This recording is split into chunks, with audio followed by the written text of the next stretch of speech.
Hello, my name is Andrew Peck.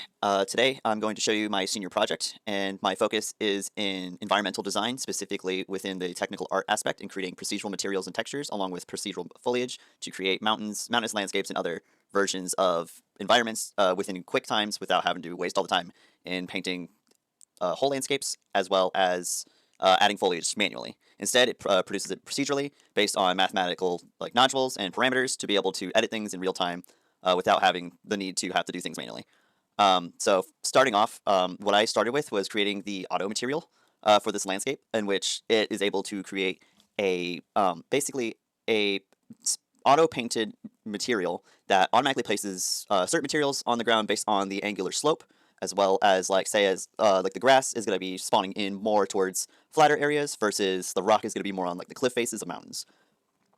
So for the auto material, what I began with was originally creating the textures that I needed for the actual level.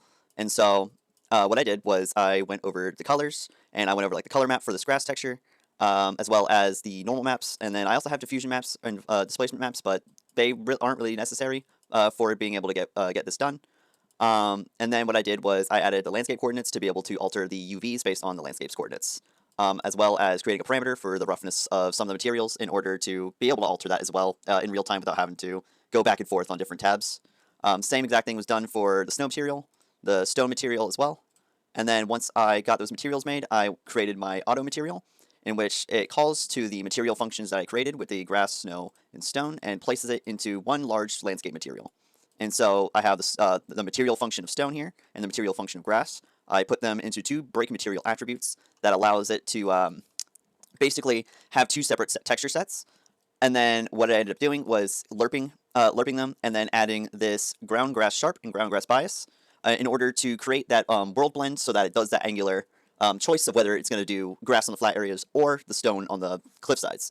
Based on the stone grass sharp, what this does is anything that is at basically a 45-degree angle or higher is going to be stone. Anything lower that is going to be grass. And then what it does is it blends it all together in order to lerp it together and then eventually come out with your output of the auto material. So that's how we did like the stone and grass. Now the more important part is how do we get snow in? So what I ended up doing was I had the snow mask that I created, and I created a switch parameter that says, is there snow or is there not snow? So the default value is set to false, and so when there's no snow, it automatically is going to call to this grass and put that in place instead of the snow. Once it's switched to true, then the snow will show up. I then created another break material attribute and then lerped it all together to these two materials into this material and then put it all into the auto material. The good thing about using this auto material is that you don't have to worry about having to go back into the blueprinting and having to do things manually. Instead, you'll be able to go to basically a instance of the auto material, and you'll be able to directly edit it within the details panel here. So like say that I wanted snow. I could look at my snow here, and I could say, okay, I want snow. I just check the box, and the snow will automatically show here. The good thing as well is that I have other material attributes such as roughness to be able to say, hey, I want the grass or the snow to be more shiny. Maybe it just rained or there's water and stuff like that. That just happens. So maybe you want it to look more shiny, or if you want it to be more dry, you put it at a higher value so that it's so it looks like it's just a normal day outside without any weathering effects. And then what you can do is directly edit the bias of the grass and the grass sharp, and also the bias of the stone grass bias to be able to get the right results that you want to get. So like if I want to have less snow on this mountain, I can lower the values so that it shows more stone that does snow. And I could also do the same thing where I could add more snow, and I can even cover this whole entire landscape with just only snow. So I found like a nice middle ground. -1 tend to work really well with trying to show like the nice differentiation, the contrast to the colors. And then what the sharp does is it kind of sets up like a nice blended material. So it's like it could be like really rough, or it could be more like blended together and more smooth, as it would be more in the natural world. And then once I got all my procedural materials made, I then went to creating the procedural plants. So I ended up creating these trees and also the grass. And so what I ended up doing was there's actually a procedural foliage placer where you can actually basically create a procedural plants by placing them in like certain areas based on angles and how much density you want them.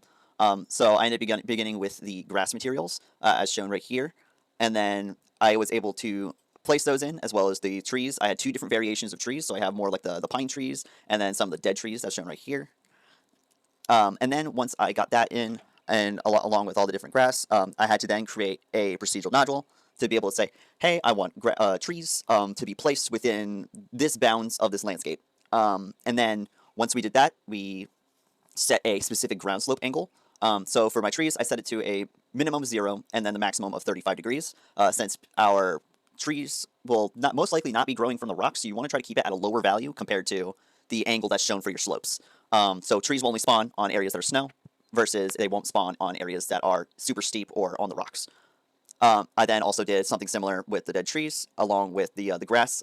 The grass I had to do something a little bit different, which was to not only take into account the slope of also the snow and the rocks, but also this water area right here. Since grass will naturally not grow on water, what I ended up doing was, since the water material or plane is flat, I was able to set it to a 0.01 on the slope angle for the minimum where the grass will spawn, so it won't spawn on the water, but instead will spawn anywhere else that's not there. And that basically goes over the basics of my procedural landscape materials along with procedural plants.